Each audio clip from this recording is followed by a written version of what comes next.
તો આજે તો આવી ગઈ આપણે કોમ્પ્યુટર ક્લાસ કરવા બોટાદ. અને બોટાદ જઈને આપણે જોયું તો નકરું પબ્લિક ભેગો થઈ ગયું તો આપણને કઈ હળદ નહોતી ખૂટતી શું કરવું એ. પછી આપણે કોમ્પ્યુટરનું ફોર્મ ભરીને નીકળી ગયા છે ટેલિકોમ. પછી ત્યાંથી નીકળી ગયા આપણે આપણા ભાઈબંધને લઈને ઘર તરફ. અને વચ્ચે ભાઈબંધ એટલું બધું બોલતો હતો ને મારું તો માથું દુખવા મળ્યું હતું. શું કરવું આ ભાઈબંધનું ન લાયો તો એવું થઈ ગયું મને તો. પછી હું ને માનભા નીકળી ગયા આપણે મોટી વાવડી ગણપતિ ઉત્સવમાં. અને ત્યાં પહોંચીને જોયું તો આપણને તો કરી નાખ્યા રંગીલા રાજા ગુલાલથી.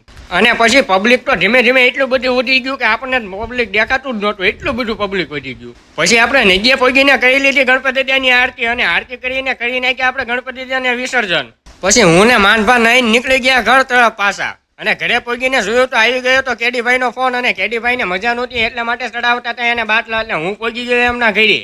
પછી હું ને કેડીભાઈ નીકળી ગયા હોસ્પિટલ, કારણ કે એમને કરવાના હતા લોહીના રિપોર્ટ. અને કેડીભાઈને શું ખબર લોહીમાં ચટકા ભરતો હોય, નીચે તો બેવતા જ નહોતા, કઈ ખબર જ નહોતી પડતી.